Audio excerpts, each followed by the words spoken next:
क्यों करना चाहिए, why this is important for everyone, ये क्यों सबके लिए जरूरी है, ये सबसे ज्यादा इंपॉर्टेंट है। डायरेक्ट सेलिंग है क्या और क्यों करना चाहिए, इस टॉपिक से बात करने के लिए मैं 4-5 चीजों को आपके सामने डिस्क्राइब करूंगा। कुछ ऐसे चीजें हैं जिसके पटल पे कुछ प्लेटफॉर्म से लेके आपके गुजरूंगा, तब मैं आपको कम्युनिकेट करूंगा, कंपाइल करके बताऊंगा कि what is really a direct selling business. तो स्टार्टिंग में सबसे पहला मैं बताऊंगा what is the pillar of success.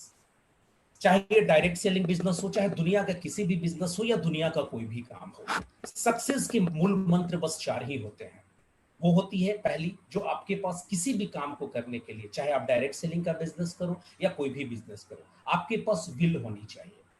और विल एक ऐसी कड़ी है जो ना किताबों में पढ़ के आ सकता है, ना बाजार में बिकता है, ये आपको सेल्फ क्रिएट करना पड़ेगा, वो आपके अंदर से आएगा। ये ना आपको मेंटर दे सकता है, ना ये आपका अपलाइन दे सकता है। विल आपको विरासत में मिलेगी, जो आपको खुद क्रिएट करना पड़ेगा। So this is the first pillar of your success, either that is in direct selling business or anywhere.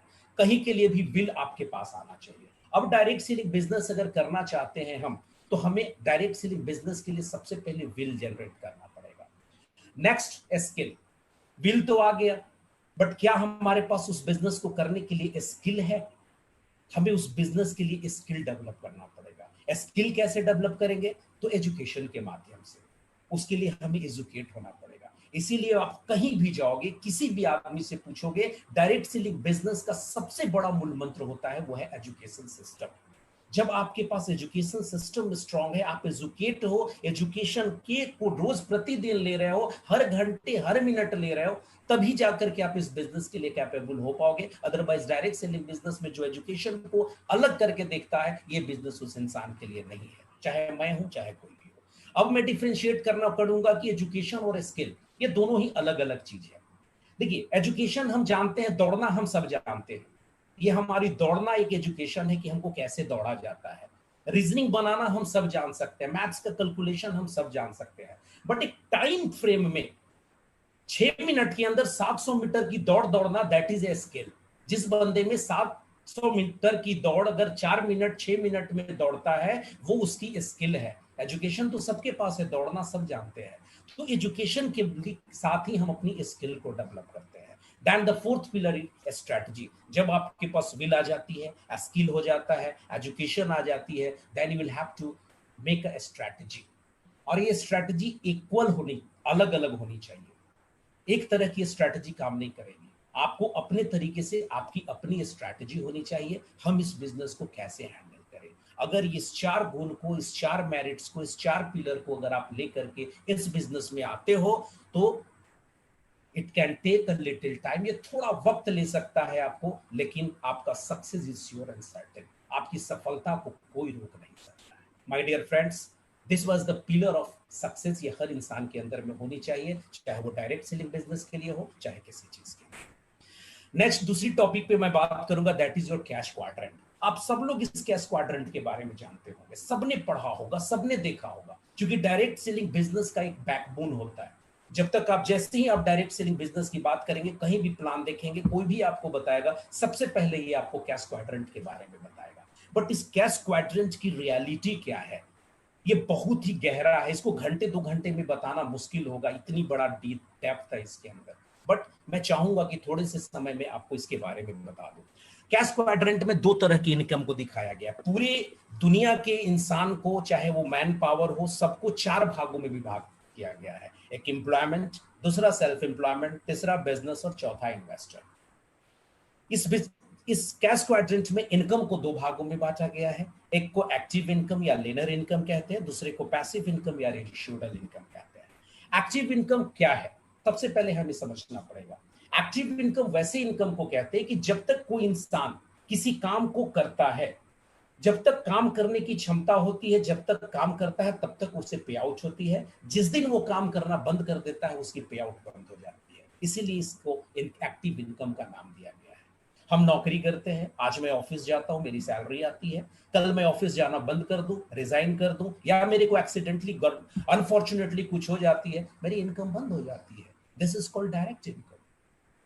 But passive income क्या है? कि आप काम करो या ना करो, एक समय के बाद आपके पास एक ऐसा सिस्टम जनरेट हो जाता है, एक सिस्टम तैयार हो जाता है कि आप काम ना भी करो तो आपका रेसिडुअल इनकम, पैसिव इनकम आपका आते रहता है टाइम टू टाइम। वो इनकम कभी आपकी बंद नहीं होती है।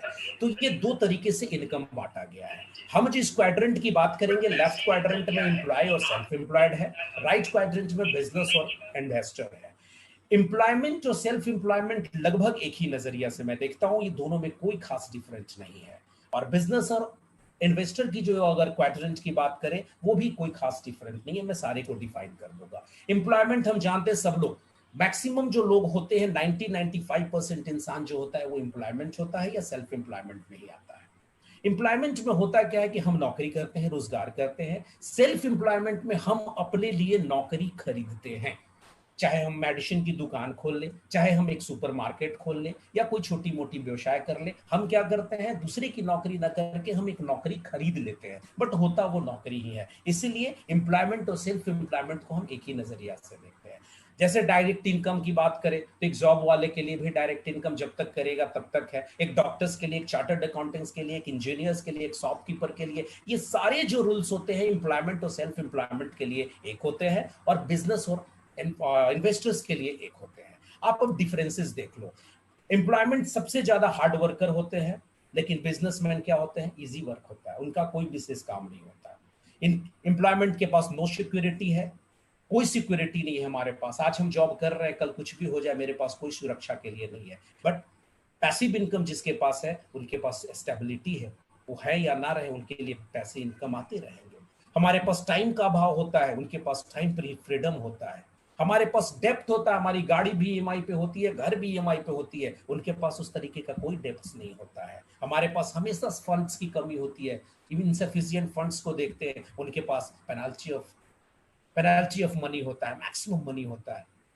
तो बिजनेसमैन क्या होता है, एम्प्लॉयमेंट तो आप देख लिया कि हुआ, सेल्फ एम्प्लॉयमेंट भी हमने देख लिया। 90% ऑफ द इंडियन पीपल हो या वर्ल्ड का पीपल हो, 90 to 95% जो हमारा पॉपुलेशन है वो एम्प्लॉयमेंट और सेल्फ एम्प्लॉयमेंट की तरफ भी होता है।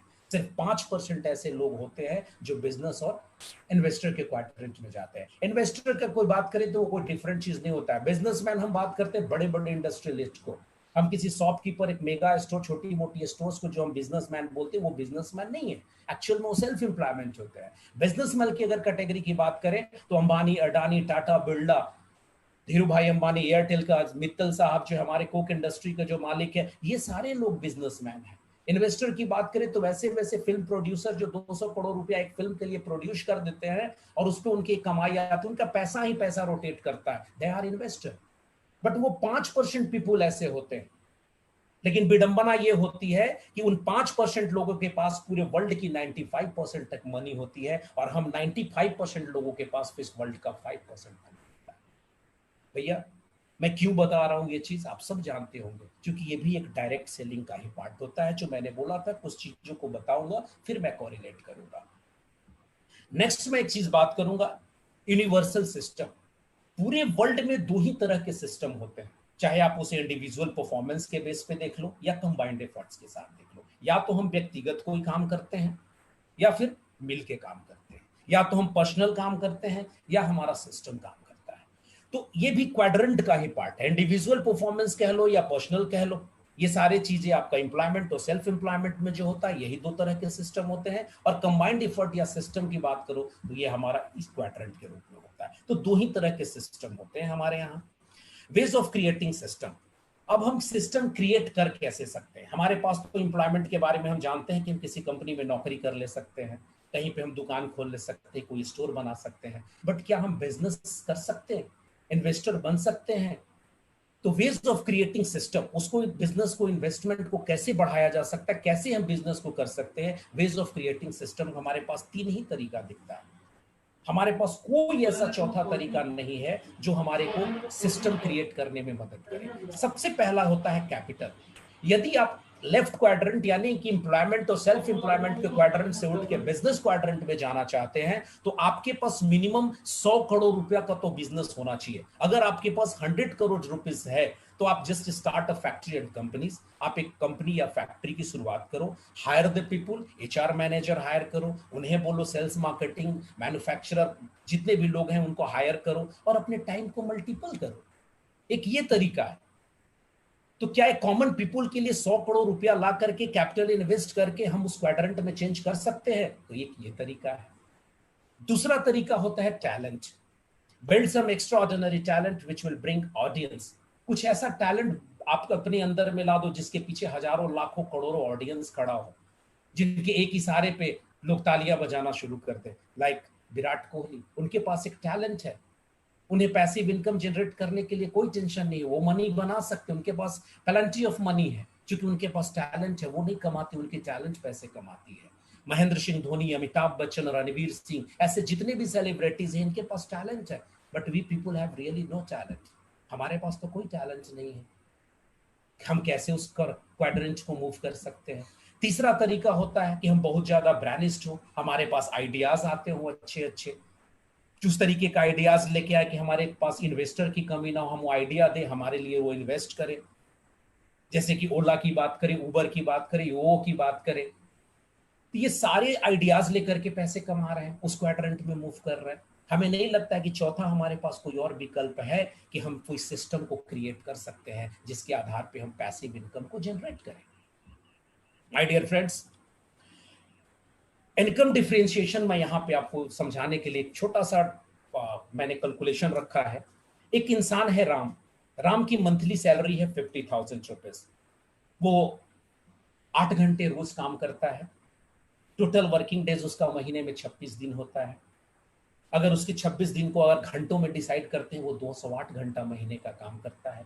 अगर घंटे की बात करें तो ये राम 240 रुपया प्रति घंटे कमाता है। चूंकि ऑफिस आवर है, 8 से 6 ही कमा सकता है, 8 से 12 भी कमाएगा तो उसकी सैलरी नहीं बढ़ेगी। अब एक एम्प्लॉयमेंट की सैलरी जब कंपनी देती है, जहां तक मैं जानता हूं, आप सब लोग भी जानते होंगे कि एक एम्प्लॉय की सैलरी अगर वो अपने सैलरी को जस्टिफाई नहीं करता है तो कंपनी उसको उतनी की सैलरी नहीं देती। अगर राम 50,000 रुपए तनख्वाह पाता है तो राम से भी उस कंपनी को कम से कम 50,000 रुपए की इनकम होगी। अब राम 240 रुपए प्रति घंटा कमाता है। यहाँ क्या है, ऑर्गेनाइजेशन 2040 रुपीज पर एम्प्लॉय कमाता होगा। यदि राम 240 रुपए प्रति घंटे कमाता होगा तो उससे ऑर्गेनाइजेशन भी 240 रुपए प्रति घंटे कमाती होगी। तो सपोज करो कि किसी सिस्टम में, किसी कंपनी में 1,000 इंप्लॉय है, जैसे आप रिलायंस जियो की बात कर लो, एयरटेल की बात कर लो, या हिंदुस्तान बेवरेजेस कोका कोला की बात कर लो। अगर 1,000 इंप्लॉय है उनके पास तो ये 2,40,000 घंटे उनके पास कमाई होती है। मतलब मुकेश अंबानी अकेले 2,40,000 घंटा नहीं कमा रहे, उन्होंने जो सिस्टम तैयार किया है वो 2,40,000 घंटा कमा रहा है। तो एक इंसान खुद 240 घंटे कमाता है, बट एक सिस्टम जो है वो वही 240 प्रति घंटे के हिसाब से 2,40,000 घंटे कमाता है, वो एक सिस्टम कमाता है। और राम की कमाई 50,000 रुपया होती है, लेकिन वो इंडस्ट्री जो है वो 24 करोड़ रुपया कमाती है। ये डिफरेंस है सिस्टम और हमारे इंडिविजुअल इनकम में। My dear friends, next models भी मैं बात करूंगा एक फ्रेंचाइजी मॉड्यूल्स की। हमारे यहाँ अगर बात करें, सब लोगों ने जानते होंगे डोमिनोज एक फ्रेंचाइजी मॉड्यूल है। अमेरिका की कंपनी है, मालिक अमेरिका में बैठता है और हिंदुस्तान के हर कोने कोने में उसके अपनी फ्रेंचाइजी मॉड्यूल्स चलते हैं। हमारे पास ऐसा कोई फ्रेंचाइजी मॉड्यूल है जिसके साथ हम इस सिस्टम के आधार पर पैसे कमा सकते हैं? आप उठा के देखो, हमारे बिहार झारखंड में एक एस्टिमेटेड टेंटेटिव मैंने नंबर्स रखा है, एक कोई कॉन्क्रीट नहीं है, कम भी हो सकता है, ज्यादा भी हो सकता है, मैंने कैलकुलेशन के लिए रखा है। सपोज करते बिहार झारखंड में इलाके के 500 आउटलेट्स होंगे डोमिनोज के। डोमिनोज की क्या कंडीशन होती है कि वो कहते हैं कि गुडविल मैं दूंगा, बैनर्स मैं दूंगा, सारे पोर्टफोलियो मेरे होंगे, सारे कंडीशंस मेरे होंगे, पैसे तुम्हें लगाने होंगे, सिर्फ ब्रांड नेम मैं दूंगा और इसके एवज में मैं तुमसे 4% टर्नओवर का महीने का लूंगा। My dear friends, this is called franchisee model. लोग भी समझते हैं चलो 4% कोई बड़ी चीज नहीं है, बना बनाया गुडविल मिल गया, बना बनाया ब्रांड मिल गया, मुझे क्या प्रॉब्लम है। लाखों रुपया में अगर 4,000 रुपया ब्रांड को देना हो कोई इशू नहीं है, लेकिन उसके लिए मुझे प्रचार प्रसार भी नहीं करनी पड़ेगी, कस्टमर का इंतजार भी नहीं करना पड़ेगा। लोग डोमिनोज के नाम पे फुटफॉल ऑटोमेटिकली हाई हो जाएगी। तो लोग भी तैयार हो जाते हैं। इस तरीके से आप देख लो कि 500 अगर फ्रेंचाइजी है उनके इंडिया में, सॉरी बिहार झारखंड में, और आउटलेट्स अगर 4%, 1 लाख रुपए अगर एवरेज उनकी इनकम है, तो 4% के हिसाब से पर आउटलेट की इनकम 4,000 रुपए होती है। तो उस हिसाब से 20 लाख रुपया डोमिनोज को बिहार झारखंड से बिना कुछ 1 रुपया का इन्वेस्टमेंट का जाता है। This is called system. मैं सिर्फ ये समझाने की कोशिश कर रहा हूं कि सिस्टम क्या है, हमें सिस्टम को समझना पड़ेगा, क्योंकि हमारा जो डायरेक्ट सेलिंग बिजनेस है that is a kind of system. ये कोई छोटी मोटी चीज नहीं है कि हमने नेटवर्क बना दिया, आप उसको बना दो, आप उसको बना दो। This is not a bloody common thing, ये बहुत बड़ा चीज है, ये एक सिस्टम है। इस सिस्टम को जब तक हम समझेंगे नहीं, तब तक हमें डायरेक्ट सेलिंग बिजनेस का बैकबोन समझ में नहीं आएगा। माय डियर फ्रेंड्स, इसलिए मैंने फ्रेंचाइजी मॉडल्स की बात करी है। मैं बात कर रहा हूं डायरेक्ट सेलिंग का। जितने भी प्रोस्पेक्ट्स मैंने बात करी, चाहे वो फ्रेंचाइजी की मॉडल्स हो, चाहे मैन वर्सेस डिफरेंशिएशन, आपका सिस्टम वर्सेस मैन हो, चाहे वेज ऑफ क्रिएटिंग सिस्टम हो, ये चौथा जो हमारे पास कोई विकल्प आता है, इस क्वाड्रेंट यानी ई, इस लेफ्ट क्वाड्रेंट से राइट क्वाड्रेंट मूव करने का कोई एक तरीका है, तो वो तरीका सिर्फ और सिर्फ है direct selling. This is not a common things. ये बहुत बड़ी अपॉर्चुनिटी होती है कि एक आम इंसान जिसके पास पूंजी नहीं है बिजनेस खड़ा करने के लिए, जिसके पास टैलेंट नहीं है, जिसके पास आइडियाज नहीं है, वो इस रेडीमेड डायरेक्ट सेलिंग आइडियाज को लेकर के अपने सिस्टम को क्रिएट कर सकता है और डायरेक्ट इनकम छोड़ करके पैसिव इनकम कमा सकता है, लेफ्ट क्वाड्रेंट से मूव करके राइट क्वाड्रेंट के साथ जा सकता है। My dear friends, I would like to tell about something about the direct selling business. ये था एक कैलकुलेशन। डायरेक्ट सेलिंग बिजनेस को हम लोग मल्टी लेवल मार्केटिंग के नाम से भी जानते हैं, कुछ लोग इसको अभ्रंश नाम भी देते हैं, नेटवर्क मार्केटिंग बिजनेस, जिसको आज अगर हम लोग मार्केट में बात करते हैं, मैं नेटवर्क मार्केटिंग का बिजनेस कर रहा हूं, लोग कहते हैं यार नेटवर्क कर रहे हो। तो ये 3 नाम है, हरि के 1000 नाम, आप किसी भी नाम से इसे पुकार सकते हो, but this is one of the best business in the world. Direct selling business है क्या, मैं थोड़ा सा इसके ऊपर हाइलाइट्स देना चाहूंगा। डायरेक्ट बिजनेस, डायरेक्ट सेलिंग कह लो, नेटवर्क मार्केटिंग कह लो, या एमएलएम आप कह लो, this is the business of selling products and services directly to public और कस्टमर। इसका नाम डायरेक्ट सेलिंग इसीलिए पड़ा है क्योंकि ये प्रोडक्ट्स और सर्विसेज को डायरेक्ट कंपनी से उठा करके हमारे बीच, लीडर्स के बीच में या पीपल्स और कस्टमर के बीच में देता है। बस यही एक कारण है कि इस बिजनेस का नाम डायरेक्ट सेलिंग पड़ा है। अब बहुत सारे लोग ये सोचते हैं भैया डायरेक्ट सेलिंग बिजनेस में इतना पैसा आता कहां से है, क्यों कंपनी इतना पैसे देती है। लोग कहता है मिलेनियर्स बनाता है, कोई कहता है बिलियनियर्स बनाता है, इतने पैसे देते हैं, उतने पैसे देते हैं। हमें इसकी कॉन्सेप्ट को समझना पड़ेगा कि वो कंपनियां पैसे लाती कहां से है। माय डियर फ्रेंड्स, हमारे यहाँ डिस्ट्रीब्यूशन सिस्टम 2 तरीके के होते हैं। हमारे यहाँ डायरेक्ट सेलिंग डिस्ट्रीब्यूशन सिस्टम से पहले सिर्फ और सिर्फ एक ही सिस्टम था, that was TDS, traditional distribution system. आज हम जिस कंपनी में काम करते हैं या जितने भी एम्प्लॉय होते हैं, सारे लोग ट्रेडिशनल डिस्ट्रीब्यूशन सिस्टम में ही काम करते हैं। ये ट्रेडिशनल डिस्ट्रीब्यूशन सिस्टम होता क्या है? एक्चुअली ये ट्रेडिशनल डिस्ट्रीब्यूशन सिस्टम में अगर किसी प्रोडक्ट की प्राइस 100 रुपया निर्धारित करते हैं, सपोज करते हैं हम एक पार्कर की पेन खरीदते हैं, पेन के ऊपर एमआरपी 100 लिखा होता है, तो यू ट्रस्ट इट, आप इससे विश्वास करो कि इस प्राइस में, 100 रुपए के प्राइस में कंपनीज को मात्र 30 रुपया मैन्युफैक्चरिंग कॉस्ट लगता है, जिसमें उसका मैन्युफैक्चरिंग का पैसा, एम्प्लॉयमेंट का पैसा, आउटलेट्स का पैसा, सारी चीजें जो कंपनी का इंटरनल ओपेक्स क्यूपेक्स कह लो, ऑपरेशनल कॉस्ट कह लो, सारी चीज मात्र 30% की उस पे कॉस्ट आता है। 70% जो एमआरपी का पार्ट होता है वो इन बिचौलियों में चला जाता है। आइदर आप उनको सीएनएफ कह लो, होलसेलर कह लो, डिस्ट्रीब्यूटर कह लो, या रिटेलर कह लो। तो ये जो 70% पैसे होते हैं वो इन बिचौलियों में चले जाते हैं। इसके अलावे अभी जो इससे पहले मैंने डिस्कस किया कि कुछ टैलेंटेड पीपुल हैं, जैसे अभी आप देख रहे होंगे स्क्रीन पे मोबाइल कंपनी टीवी देखते हुए सलमान खान पेप्सी का प्रचार करते हैं। वो टैलेंटेड लोग को भी कंपनी का पैसा पे करना पड़ता है, करोड़ों रुपया उन सेलिब्रिटीज को पे करती है कंपनी, एमआरपी पे ही चढ़ाती है। जिस टेलीविजन पे आप उसका एडवर्टीजमेंट देखते हो, उस एडवर्टीजमेंट, टीवी का एडवर्टीजमेंट का क्या कॉस्ट होता है, आपसे हमसे बेहतर आप जानते होंगे। साथ ही मार्केट्स में होर्डिंग्स, पोस्टर्स, बैनर्स, मार्केट में छोटी छोटी बैनर्स, पोस्टर्स साटते हैं, पंपलेट्स बनता है, टीवी पे, एफएम रेडियो पे, और बड़ी बड़ी शहरों में आप जाओ, बड़ी बड़ी होर्डिंग्स लगी होती है, एक होर्डिंग्स का 3-3 लाख रुपया रेंट होता है मंथली म्युनिसिपल कॉर्पोरेशन का। ये जितने भी मार्केटिंग के कॉस्ट होते हैं माय डियर फ्रेंड्स, ये सारे हमारी एमआरपी पे ही एड ऑन किए जाते हैं।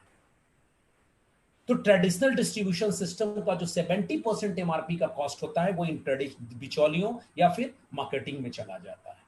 डायरेक्ट सेलिंग बिजनेस की ब्यूटी क्या है कि ये इन सारे बिचौलियों को बीच से हटाता है और लगभग जो 70% जो कॉस्ट बचता है वो हम लीडर्स के बीच में डिस्ट्रीब्यूट करते हैं। क्योंकि इनका एक कॉन्सेप्ट है कि वर्बल एडवर्टीजमेंट से ज्यादा माउथ टू माउथ एडवर्टीजमेंट से बेहतर एडवर्टीजमेंट दुनिया में कुछ नहीं होता है। अगर हम आपको बताते, सपोज करो कि मेरे सर में डैंड्रफ हो जाती है और एक यूनिक सा प्रोडक्ट हम लोग प्रचार देखते हैं टीवी पे, बड़ा अजीब सा लगता है, इंदुलेखा। आप इंदुलेखा शैम्पू यूज करो और बोलो भाई मैंने तो डैंड्रफ का शैम्पू यूज किया था, इंदुलेखा मेरी बाल बड़ी अच्छी हो गई। आपके फ्रेंड्स के अगर डैंड्रफ की शिकायत होगी सबसे पहले इंदुलेखा खरीदेंगे, क्योंकि आपसे अच्छा एडवर्टाइजर इस सोसाइटी में कोई नहीं है। डायरेक्ट सेलर क्या करते हैं कि अपने प्रोडक्ट्स का जो कॉस्ट आता है वो अपने कॉस्ट को रख के बाकी जो 70% 65% कॉस्ट जो होता है वो हम लीडर्स के बीच में डिस्ट्रीब्यूट कर देते हैं। ये कुछ अपना अपना कंपेंसेशन प्लान होता है, ये सारे पैसे हमारे बीच में डिस्ट्रीब्यूट करते हैं। तो एक चीज जो दिमाग में आती है कि ये पैसे कंपनी पे कहां से करती है, वो यही है कि डायरेक्ट डिस्ट्रीब्यूशन सिस्टम सिर्फ 70% money of the middle man, जो बिचौलियों का 70% पैसा सेव करती है, ये हमें डायरेक्ट सेलिंग इंडस्ट्री हमें वही पैसा हमें प्रोवाइड करती है। माय डियर फ्रेंड्स, कुछ नेटवर्क मार्केटिंग की हाइलाइट्स है जो मैं आपको बताना चाहूंगा। नेटवर्क मार्केटिंग पैसे इन्वेस्ट करना सभी व्यापार के मुकाबले सबसे कम होता है। एक्चुअली कुछ कंपनियां ऐसे होती है जो कहेंगे इसमें पैसे लगते कहां, मैं कहता हूं पैसे लगते हैं। हम जो प्रोडक्ट्स यूज करते हैं वो पैसे नहीं लगते, हम जो एजुकेशन पे पैसे देते हैं, कुछ बुक्स खरीदते हैं, कुछ सीडीज खरीदते हैं, कुछ नेट पैक डाल के यूट्यूब पे सुनते हैं, ये हमारा इन्वेस्टमेंट होता है, एक छोटा सा इन्वेस्टमेंट होता है और किसी भी तरह का लॉस का कोई चांस नहीं होता है। दुनिया की क्या कोई ऐसी सुनहरा इंडस्ट्री है जहां पे पैसे भी ना लगे, मिनिमम से मिनिमम पैसे लगते हो और रिस्क का कोई चांस ना हो। नेटवर्क मार्केटिंग एक ऐसी कंपनी या प्लेटफॉर्म है जहां आप बहुत कम उम्र में बहुत कुछ ज्ञान प्राप्त कर सकते हैं। माय डियर फ्रेंड्स, मेरा आप सबसे कोई रिलेशन नहीं है, ये यही ब्यूटी है इस नेटवर्क मार्केटिंग का कि हम सब एक दूसरे को अपना एक्सपीरियंस शेयर करते हैं और लोगों को बताते हैं। कम उम्र में छोटे बच्चे हो या कोई हो, 20 साल की उम्र के हो, 25 साल की उम्र के हो, 40 साल की उम्र के हो, हर उम्र के लोग यहाँ पे सीखते हैं, रोज सीखते हैं। कहता है कि अगर नेटवर्क मार्केटिंग में आप एक बार अच्छी मेहनत करके अपना एक अच्छा ग्रुप बना लेते हैं तो जीवन भर आपकी कमाई होती रहेगी, परंतु मेहनत तो जीवन भर करना होगा ताकि आप और बेहतर बने और आगे बढ़े। पैसिव इनकम का सबसे अच्छा जरिया यह है कि आप एक अच्छा ग्रुप बनाओ, आप ग्रुप लीडर बनो, फिर आपकी इनकम पैसिव होती चली जाएगी। But do not stop. मैं नहीं कहता कि आप उसको वहीं रोक दो। वीर तुम बढ़े चलो, वीर तुम बढ़े चलो, आपको और मेहनत करना पड़ेगा और आगे बढ़ते जाना पड़ेगा। जितना बड़ा टीम बनाएंगे उतनी बड़ी विरासत आपके हाथ चलेगी। अच्छी नेटवर्क मार्केटिंग कंपनियां हमेशा अपने काम करने वाले लोगों को मोटिवेशनल ट्रेनिंग तथा सकारात्मक विचार प्रदान करने का कोशिश करती है। आप सबने एक हस्ती को जानते होंगे जिनका नाम है विवेक बिंद्रा। उन्होंने अपने स्पीच में कहा, जो कि मोटिवेशनल स्पीकर और बिजनेस कोच भी हैं, कि अगर मेरी संतान को मैं कुछ ही दिन के लिए सही बट नेटवर्क मार्केटिंग में जरूर डालूंगा ताकि वो अपने आप को पॉजिटिव फील करे। हमारे अंदर जितनी एनर्जी होती है माय डियर फ्रेंड्स, वो किसी भी इंडस्ट्री में काम करने वाले लोगों के पास इतनी एनर्जी नहीं होती है। I feel proud to be a part of direct selling business कि आज मैं जब इंडस्ट्री में था इतना एनर्जाइज नहीं हुआ था जितना कि मैं आज इंडस्ट्री डायरेक्ट सेलिंग इंडस्ट्री में आके अपने आप को एनर्जाइज फील करता हूँ। ये इसकी पावर होती है। एक सही नेटवर्क मार्केटिंग कंपनी से जुड़ने पर धीरे धीरे हर किसी काम करने वाले व्यक्ति के व्यक्तित्व का विकास होता है। आप देखेंगे कि सिर्फ नेटवर्क मार्केटिंग में काम करने से मुझे नेटवर्क मार्केटिंग का ही डेवलपमेंट नहीं हो रहा, मैं देखता हूं कि मेरी जो कॉर्पोरेट है उसमें भी मैं बहुत अच्छा कर रहा हूं, एक अच्छी लीडरशिप डेवलप कर पाया, मेरी सफलता और तेजी से बढ़ रही है। आप कोई भी इंसान हो, नेटवर्क मार्केटिंग से सीख करके वो दुनिया के किसी भी जगह पर उसको इंप्लीमेंट करके एक अच्छी अपना व्यक्तित्व बना सकता है, एक नॉलेज बना सकता है। एक नेटवर्कर समाज के किसी भी जगह पे बैठा दो, वो डायमंड की तरह चमकता है। My dear friends, this is the power of direct selling business. Direct network marketing कंपनियां अपने ट्रेनिंग के माध्यम से नकारात्मक चीजों को आपसे बाहर निकाल देती है और सकारात्मक भावनाओं को दिला देती है। मोटिवेशनल सो दैट कि ये बिजनेस ही मोटिवेशन पे है। जिस दिन आपका एनर्जी लेवल कम हुआ, आप इस बिजनेस में नहीं सरवाइव कर पाओगे। Network marketing, direct selling business का दूसरा नाम है एनर्जी। आपके अंदर फायर होनी चाहिए। अगर फायर नहीं है तो आप इस बिजनेस में सक्सेस नहीं कर सकते हो। यू आर ट्राई मत करो। सबसे बेहतरीन चीज कि अगर आपको स्टेज चढ़ने पे डर लगता है, बहुत लोगों को भीड़ से, क्राउड से, बातों करने से डर लगता है, यार this is one of the best platform जहां पे आपको आपका अपलाइन आपको सहारा दे करके धीरे धीरे पुश करके आपको लेकर के स्टेज शो के लिए खड़ा करेगा, मीटिंग्स में खड़ा करेगा और आपकी व्यक्तित्व में चार चांद लगाएगा। कहां मिलता है? 16 साल के इस कॉर्पोरेट कल्चर में आज तक मेरे बॉस ने कभी मुझे पीछे से सहारा दे करके नहीं बोला कि एम के अथर चढ़ जाओ यार, कुछ मीटिंग में अच्छी प्रेजेंटेशन दो। आई एम सॉरी, आपको छीनना पड़ता है, बट यहां छीनना नहीं पड़ता है, यहां मुफ्त में मिलता है। आपके लीडर्स आपको ये अपॉर्चुनिटी प्रतिदिन देते हैं। नेटवर्क मार्केटिंग की और सबसे खासियत यह है कि आप अपने मनचाहे समय में इसे काम कर सकते हैं। यार this is one of the golden beauty. ऐसा कोई दुनिया में काम नहीं है जो आपके मनचाहे पे काम हो, आपसे पूछे कि यार तुम कब काम करना चाहते हो। ऐसा दुनिया का कोई इंडस्ट्री नहीं है except network marketing business. Network marketing में उम्र हो, किसी भी उम्र का व्यक्ति हो, किसी भी जाति का हो, किसी भी धर्म का हो, किसी भी देश का हो, कितना भी पढ़ा लिखा हुआ हो,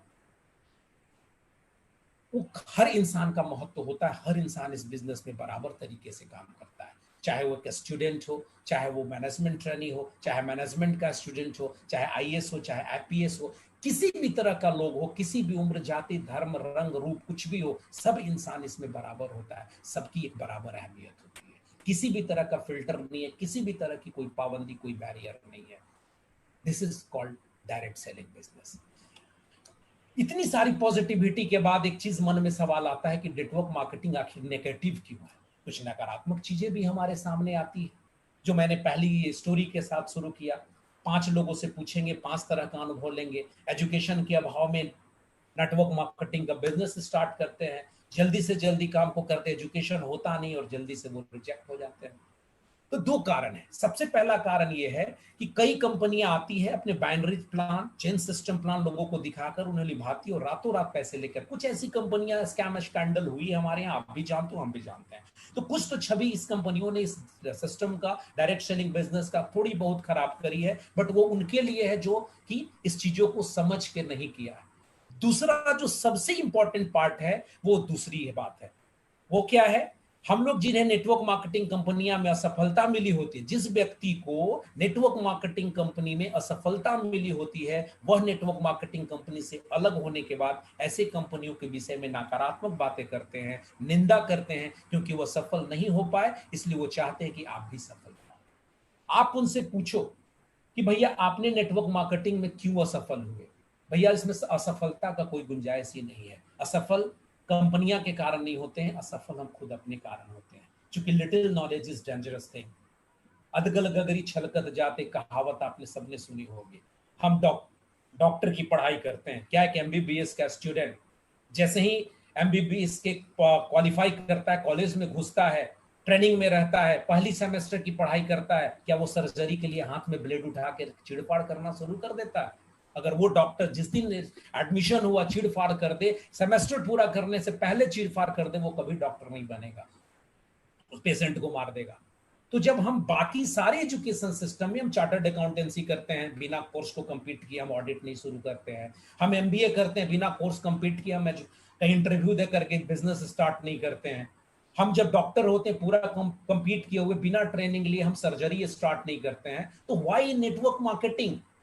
यार ये इतना आसान चीज थोड़ी है कि आपने कल गया बिना किसी एजुकेशन का, अच्छा इतना सारी छोटी सी चीज है, चलो शुरू कर देते हैं नेटवर्क मार्केटिंग। फोन किए, भैया मैं तो एक फलानी कंपनी ज्वाइन कर रहा हूँ यार, आ जाओ तुम भी कर लो। बोले है तुमने ज्वाइन किया यार, ये तो ऐसे है वैसे है।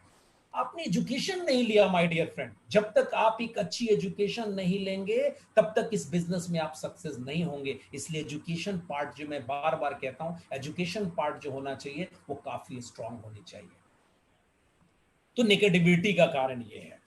डायरेक्ट सेलिंग बिजनेस की बात करें जिसमें 2-4 चीजें बहुत जाननी जरूरी है। आईडीएस है जिसके बारे में आप लोग को बताना कोई जरूरी नहीं है, बट सब लोग जानते हैं, इंडियन डायरेक्ट सेलिंग एसोसिएशन। ये है क्या? आईडीएस जो इंडियन डायरेक्ट सेलिंग एसोसिएशन एक डायरेक्ट सेलिंग कंपनी का संघ है। हर एक, जैसे हम कंपनी में काम करते हैं उसका एक कंपनी एक्ट होता है, पार्टनरशिप में काम करते हैं, कोई बिजनेस में एग्रीमेंट करते हैं, पार्टनरशिप एक्ट के तहत काम करते हैं। सेम उसी तरह अगर डायरेक्ट सेलिंग बिजनेस में कोई कंपनियां आती है तो उसे इंडियन डायरेक्ट सेलिंग एसोसिएशन के अंडर ही काम करना पड़ता है। ये भारत में multi level marketing direct selling करने वाली कंपनियों के हित में और सरकार द्वारा निर्धारित नीतियों के बीच मध्यम के रूप में काम करती है, मध्यस्थता का काम करती है। ये सरकार और ये संघ के बीच में अपना एक टाई अप होता है, जो कोई भी कंपनी जो डायरेक्ट सेलिंग बिजनेस में एंड करती है उनको इनके अंडर ही, इनके रूल्स एंड रेगुलेशंस में ही काम करने पड़ते हैं। ऐसा नहीं है कि कल कोई कंपनी आई और रातों रात बिना किसी चीज का काम करने लगी। इनके साथ जो निर्धारित चीजें होती है उनके अंदर काम करनी पड़ती है। ग्राहकों और उपभोक्ताओं के बीच विश्वसनीयता बढ़ाने में भी इनका बहुत बड़ा योगदान होता है। अगर ये ग्राहक की बात करें, हम जो है लीडर्स होते हैं, हमें एक विश्वास होता है कि नहीं, कोई कंपनी है, इसका कंट्रोल जो होता है वो हमारा आईडीएसए के द्वारा होगा, तो हमारे अंदर भी एक कॉन्फिडेंस, एक बिलीफ सिस्टम डेवलप होता है। आईडीएसए ने डायरेक्ट सेलिंग कंपनियों को दिशा निर्देश भी दिए हैं कि वो आईडीएसए द्वारा बनाए गए कानूनों के तहत काम करें। मैंने जो बताया, कोई भी कंपनी बिना आईडीएसए के निर्धारित पर नहीं काम कर सकती है। What is the history of IDSA? Indian direct selling association की स्थापना 1996 में की गई थी। ऐसा कुछ नहीं है कि ये कंपनी आज की है, एक ट्रेंड है। हर चीज का एक ट्रेंड होता है, उसी ट्रेंड के तहत ये कंपनी भी डायरेक्ट सेलिंग एसोसिएशन की स्थापना 1996 में की गई थी। आईडीएसए मल्टी लेवल मार्केटिंग क्षेत्र की सबसे बड़ी वैश्विक संस्था डब्ल्यूएफडीएसए का सदस्य है। हमारी कंट्री लेवल पे आईडीएसए होता है, हर एक देश में अपना अपना है, इंडिया में है तो आईडीएसए है। इसी तरह वर्ल्ड की एक संस्था है जो सारे देश का जितने भी संस्थाएं हैं वो एक world world federation direct selling association के अंतर्गत काम करते हैं। मतलब हमारी जो इंडियन डायरेक्ट सेलिंग एसोसिएशन है वो डब्ल्यूएफडीएसए के अंडर ही काम करेगी। दुनिया भर में डायरेक्ट सेलिंग के कारोबार में जानी मानी कंपनी आईडीएसए के सदस्य के रूप में चुनी जाती है, जैसे एमवे है, आपका एटमी है, ऑरिफ्लेम है, India Modicare, Tupperware India, Max Life Insurance, Avon Hindustan Unilever, कई 18-20 नामजद कंपनियां हैं जो आईडीएसए के सदस्य हैं, जो चेयरपर्सन है, जो कि डिसीजंस मेकर होते हैं। डब्ल्यूडीएसए की सदस्य आईडीएसए, मैंने पहले भी बताया कि ये जो मेंबर्स आईडीएसए जो है वो डब्ल्यूडीएसए का सदस्य है, world federation of direct selling association. इनकी स्थापना सन 1978 में की गई थी। डब्ल्यूडीएसए विश्व स्तर पर नेशनल डायरेक्ट सेलिंग उद्योग का प्रतिनिधित्व करने वाली गैर सरकारी संगठन है।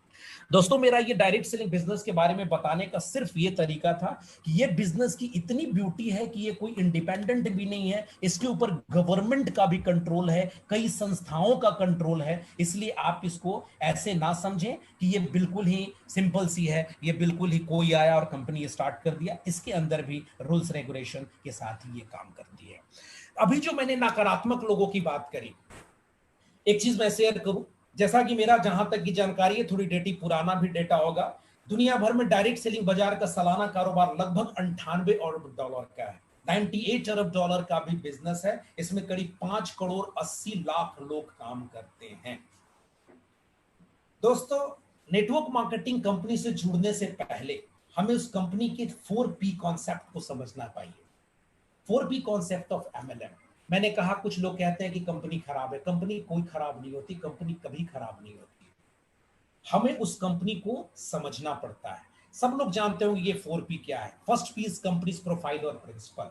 किसी भी डायरेक्ट सेलिंग कंपनी से जुड़ने से पहले आपको उस कंपनी के प्रोफाइल के बारे में पूरी अच्छी तरीके से समझ लीजिए। उस कंपनी का प्रोफाइल क्या है, उसका पेड अप कैपिटल क्या है, वो कंपनी का पास्ट क्या रहा है, वो कंपनी फ्यूचर विजन क्या है, उसका एथिक्स क्या है, कोड ऑफ कंडक्ट क्या है, रूल्स क्या है, क्या वो लेकर के विजनरी उसका क्लियर होनी चाहिए। आप उस कंपनी का सारी चीजें देख लो, उसके बाद इस कंपनी के बारे में डिसाइड करो कि कौन सी कंपनी हमको काम करना है। Number 2, product of the company. दूसरा, जब कंपनी का nature, feature, code of conduct everything is fair and fine, then you should go with products of the company. लोग कहते हैं product is a major part of the business of direct selling. मैं कहता हूं product कोई business part नहीं है। Product होनी चाहिए, बट उसको कितने एंगल से आप टेस्ट कर सकते हो। प्रोडक्ट की quality, in terms of quality, क्या प्रोडक्ट क्वालिटी में बेस्ट है तो सबसे अच्छा है? आई एम सॉरी सर, अगर प्रोडक्ट आपकी बेस्ट क्वालिटी है और प्राइस कंसिस्टेंसी नहीं है तो आपका मार्केट में नहीं चलेगा। तो हमें प्रोडक्ट के बारे में जांचने से पहले, क्या प्रोडक्ट हमारा वर्ल्ड बेस्ट बेहतरीन प्रोडक्ट हो, कॉस्ट भी काफी कंज्यूमर के फेवर में हो, चाहे अवेलेबिलिटी भी प्रोडक्ट का अच्छी हो, जहां हम रह रहे हैं वहां प्रोडक्ट की अवेलेबिलिटी होगी कि नहीं होगी। ये सारे कॉन्सेप्ट को आप पहले चेक करो। Then peoples of the company.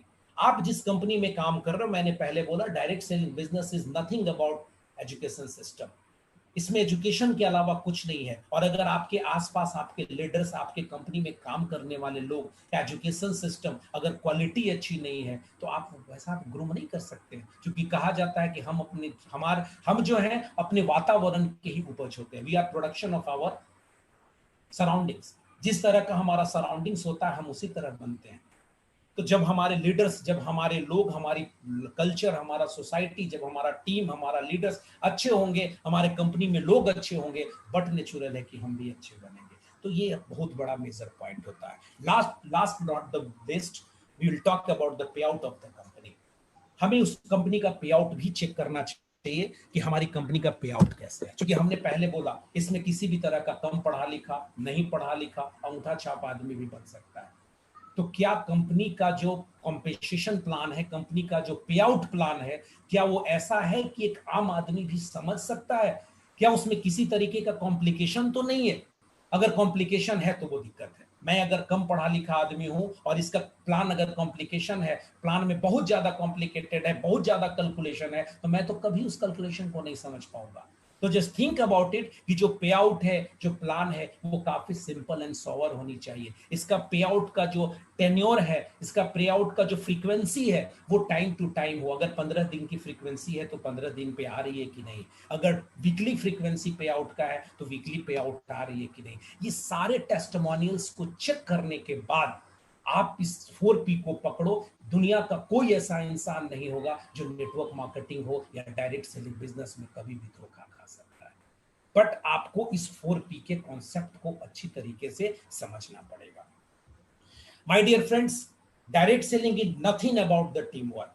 अगर आपके अंदर में टीम के साथ मिल के काम करने की आदत, हैबिट नहीं है, तो you are not made for direct selling business. हमें अपने अंदर एटीट्यूड में, हमारी हैबिट्स में बदलाव लानी पड़ेगी, क्योंकि हम एक टीम वर्क में ही इसको काम कर सकते हैं।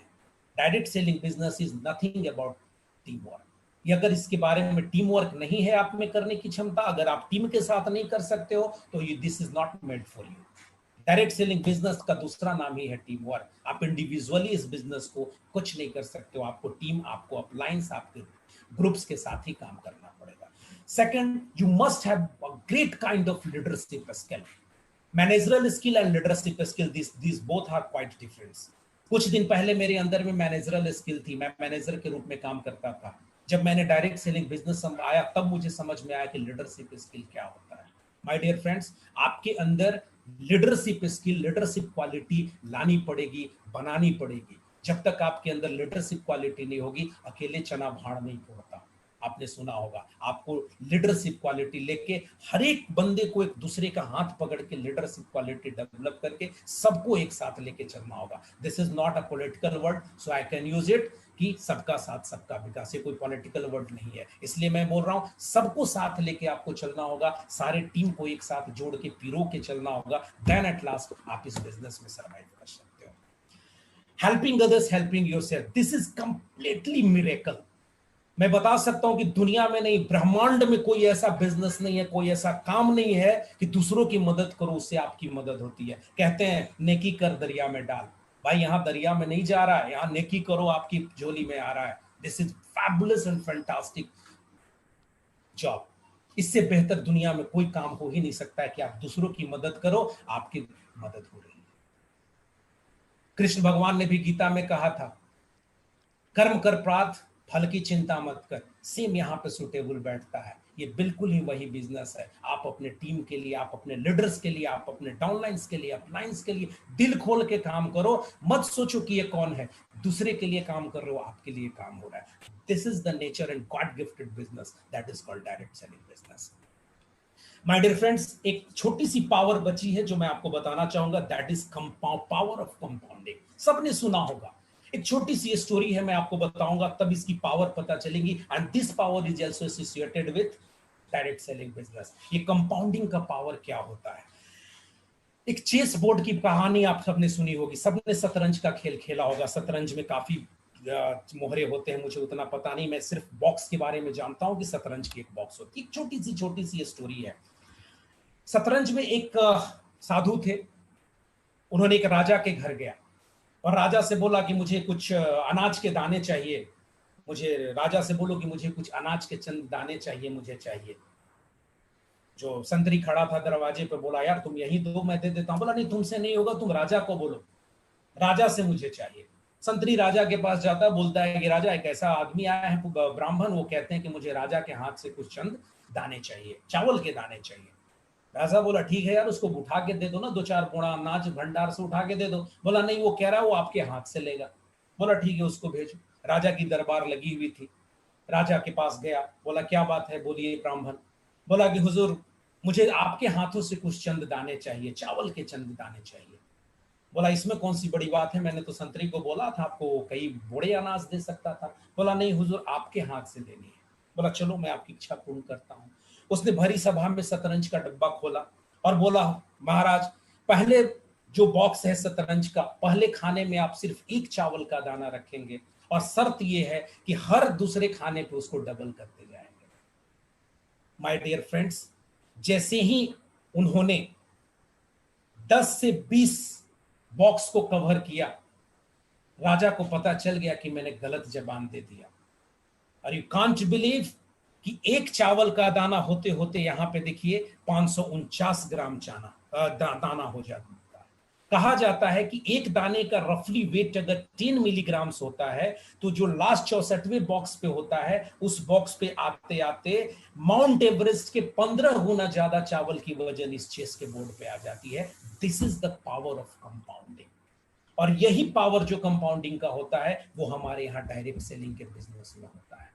इतनी सारी फीचर्स है इस डायरेक्ट सेलिंग बिजनेस में। हम एक टीम को बनाते हैं, हम 2 बनाते हैं, उन 2 को बोलते हैं दोस्त, ज्यादा नहीं, 2 स्पॉन्सर करनी है। उसे भी बोलो कि सिर्फ 2 स्पॉन्सर करनी है। यू कांट इमेजिन कि what will be the depth compounding है। एक कैलकुलेशन में छोटा सा आपको बताना चाहूंगा कि डायरेक्ट सेलिंग बिजनेस की कैलकुलेशन क्या होती है।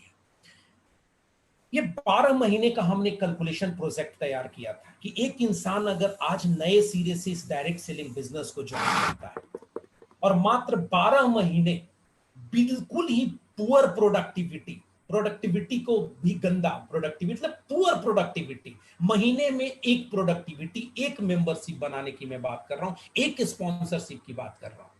यानी अगर कोई 2,000 रुपए का परचेज, और ज्यादा नहीं, ऐसा नहीं कि लाख 2 लाख 1,000 2,000, मात्र प्रति मेंबर अगर जो है वो 2,000 रुपए की खरीदारी करते हैं, सिर्फ 2,000 रुपए की, और पहले महीने सपोज करता हूं कि मैं एमके अथर पहले महीने खुद मेरे को कोई स्पॉन्सर करता है और मैं पूरे महीने में एक अपने फ्रेंड को स्पॉन्सर करता हूं, लेकिन शर्त यह है कि वो भी 2,000 रुपए की परचेज करेगा। एक महीने में मुझे एक ऐसा इंसान ढूंढना है जो महीने में मात्र 2,000 रुपए की परचेज करे। यू कांट बिलीव कि हम एक महीने में 2 मेंबर खड़े हो जाते हैं और हमारी बिजनेस 4,000 रुपए की होती है।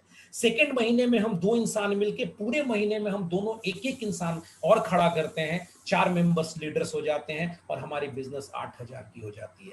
थर्ड महीने में 4 इंसान मिलके 4 लोगों को जोड़ते हैं, 8 आदमी होता है और 16,000 की बिजनेस होती है।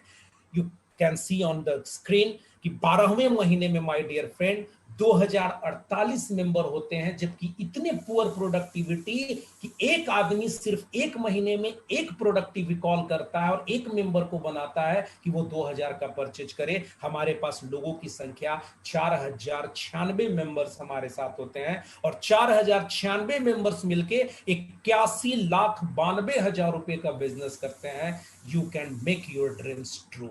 This is the power of compounding.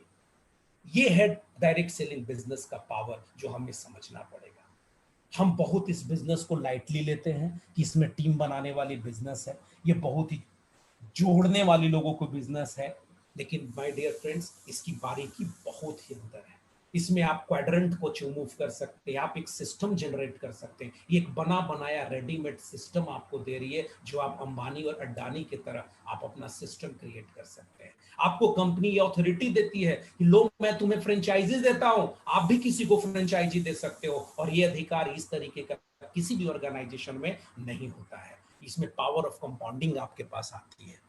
My dear friends, ये सारी चीजें मैंने थोड़ी सी कंसोलेट करके दिया है, आप सबके पास होगा डायरेक्ट सेलिंग के बारे में कितनी सारी चीजें आती है। रोजगार का बड़ा साधन बनेगी नेटवर्क मार्केटिंग, डायरेक्ट सेलिंग बाजार, बहुत सारी चीजें हैं। ये आपने सबने पढ़ा होगा, हर एक तरह का कमेंट्स है। हम ही नहीं, print media, social media, direct selling की जो ये डायरेक्टर है हेमंत हबी, इन्होंने, बिल गेट्स तक ने इन्होंने बोला है कि बेरोजगारी जैसी समस्या का हल साबित हो सकती है नेटवर्क मार्केटिंग। इन्होंने अपने इंटरव्यू में भी बोला है, आप सब लोग देखे होंगे, जानते भी होंगे, you if would be given a chance to start all over again, I would choose network marketing. एक बिल गेट्स जैसे इंसान के भी दिमाग में नेटवर्क मार्केटिंग का बिजनेस है, इट मींस कि this is powerful business in the world.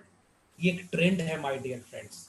हर चीज का एक ट्रेंड आता है। एक जमाना था जब नेटवर्क का ट्रेंड, जब जमाना था जब आपको मोबाइल का ट्रेंड था, एक जमाना था जब आपको इलेक्ट्रॉनिक मीडिया का ट्रेंड था, जब आईटी का ट्रेंड था, एक टेलीकॉम इंडस्ट्री का ट्रेंड था, प्लास्टिक इंडस्ट्री का ट्रेंड था, आपको पता होगा ट्रांसपोर्टेशन का ट्रेंड था। हर बिजनेस ट्रेंड बाय ट्रेंड हर दशक में बदलता जाता है। हम एक छोटी सी बात बताएंगे, आजादी के बाद सबसे बड़ा इंडस्ट्री फल फूल के आया था, तो वो था प्लास्टिक इंडस्ट्री। हर शहर में, बड़े बड़े शहरों में प्लास्टिक इंडस्ट्री उद्योग लगना शुरू हो गया। लोग गांवों से उठ करके शहर की तरफ पलायन करने लगे। रोड नहीं था, धीरे धीरे रोड बना, रोड बना तो ट्रांसपोर्ट का बिजनेस आया।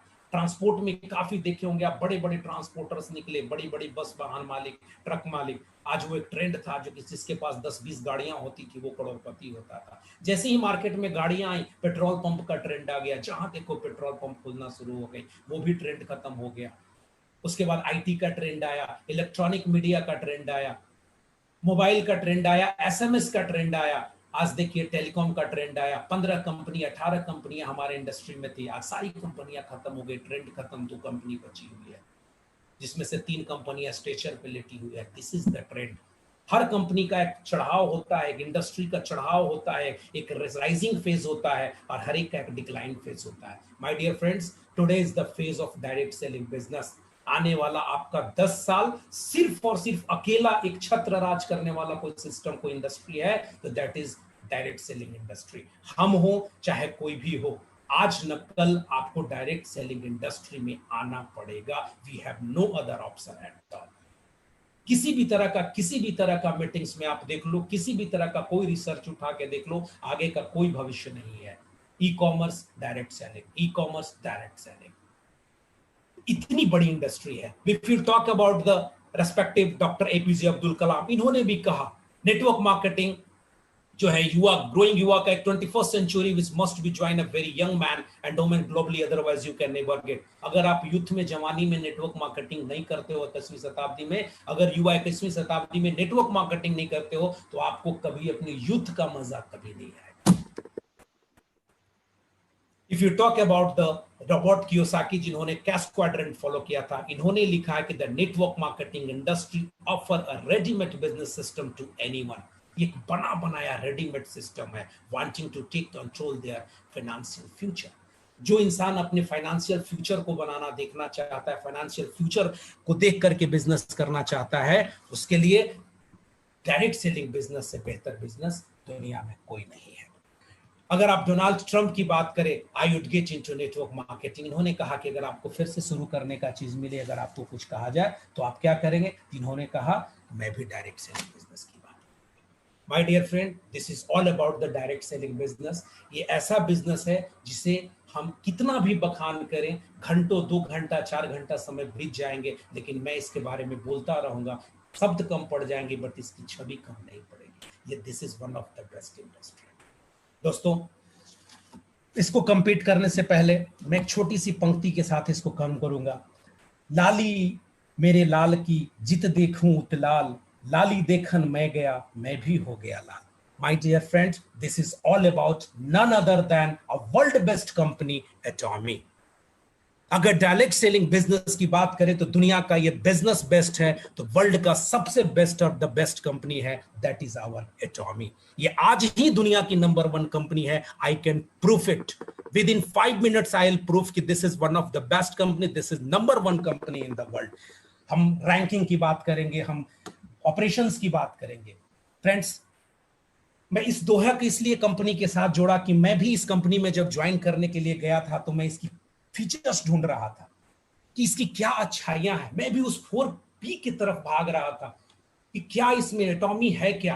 इसकी क्या क्या अच्छाइयां हैं, what are the advantage, what are the feature, what are the characteristics of this company, इसके कितने सारे बैकग्राउंड क्या है, इसके पास्ट क्या है, ये फ्यूचर क्या करने वाली, इथिक्स क्या है, इसके इसके कैपिटल से पेडअप कैपिटल क्या है। सारी चीजें देखने के बाद जब मैंने इसमें घुसा तो मुझे पता चला कि जितना ज्यादा इसका मैं गुण खोज रहा हूं, जितनी ज्यादा इसकी विशेषताएं और जितनी ज्यादा इसकी अच्छाइयां को ढूंढ रहा हूं, इसकी अच्छाइयां कभी कम पड़ ही नहीं रही है। हर दिन नई नई अच्छाइयां मुझे मिलती गई और मैं इसमें डूब गया और मैं खुद को ऐसा साबित करने लगा कि इतनी एक बेहतर ऑर्गेनाइजेशन इस 16 साल के इंडस्ट्री के अनुभव में, ये एक ऐसी इंडस्ट्री है जो मैंने वर्ल्ड में कभी नहीं देखा था। 16 साल के कैरियर का सबसे बेहतर इंडस्ट्री मेरे को दिखा तो दैट इज एटॉमी, क्योंकि इसने मेरे को कह दिया कि mister M K Atharva, are you eligible for Atomy और नॉट। That was the biggest question mark against my question. मैं गया था देखने की एटॉमी में ज्वाइन करूं या ना करूं, पर जब मैं इसके अंदर घुसा तो मैंने खुद पे सवाल कर दिया कि मिस्टर मुकेश कुमार अथर्व, क्या आप एटॉमी के लायक हो?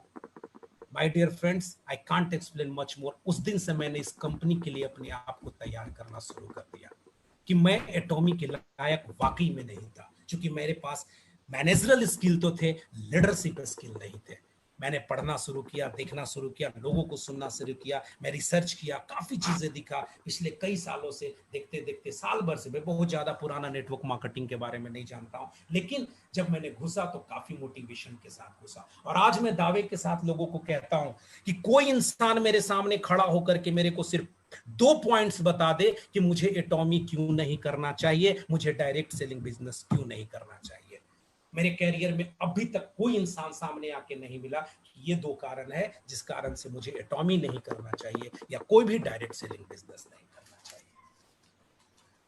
माय डियर फ्रेंड्स, अभी जो हम अपॉर्चुनिटी की बात करेंगे, लास्ट एक कैप्शन है। अभी आप देख रहे होंगे सारे लोग, यूएसए का पॉपुलेशन वर्सेस टर्नओवर। मैं बहुत ज्यादा इस पे नहीं जाऊंगा, ये कोई नया चीज नहीं है। मैं सिर्फ ये दिखाना चाहूंगा कि हम लोएस्ट बेंचमार्क्स पे बैठे हैं विद 7800 करोड़, 7800 करोड़ का टर्नओवर के साथ बैठे हैं। मतलब कि हमारे पास एक बिगेस्ट अपॉर्चुनिटी है। अगर आज आने वाले अगला 2025 तक, आज मैं आईडी एशिया का एक सुन रहा था, मीटिंग थी, उसमें उन्होंने कहा कि अभी का जो लोग हैं इसको पार्ट टाइम जॉब से ज्यादा ऐसी डेटा आ रही है कि लोग यूथ्स जो है फुल टाइम जॉब के रूप में डायरेक्ट सेलिंग बिजनेस को ले रहे हैं। मतलब कि आने वाला समय का कंपटीशन जो है और टफ होने जा रहा है। पहले इसमें पार्ट टाइमर लोग थे, अब इसमें फुल टाइमर लोग ज्यादा आ रहे हैं। 2025 तक इसका टर्नओवर 78 लाख करोड़ रुपए का होने वाला है, जिसका की बात करें तो ये अगर आप नहीं करेंगे, मुकेश कुमार अथर्व नहीं करेंगे, तो कोई और आएगा, क्योंकि अपॉर्चुनिटीज तो यहाँ पे है। तो मैं अपनी जगह पे खुद को अपॉर्चुनिटी तलाशता हुआ इस बिजनेस के सामने खड़ा हुआ हूं। और मैं लास्ट ये 2 पंक्तियों के साथ इसको क्लोज करूंगा। विवेकानंद जी का, एक विचार को पकड़ो व उसी विचार को अपना जीवन बना लेना, उसी के बारे में सोचना, उसी के सपने देखना तथा बाकी सभी विचारों को किनारे रख देना, यही सफल होने का तरीका है। सिर्फ दिमाग में एटॉमी, नींद ना आए मुझे, चैन ना आए के साथ हमें अपनी एटॉमिक बिजनेस को अडॉप्ट करके हमें काम करना पड़ेगा। यही सफल होने का तरीका है। निर्भर व्यक्ति ही कुछ कर सकता है, डर डर कर चलने वाले लोग कुछ नहीं कर सकते। इसलिए किसी भी चीज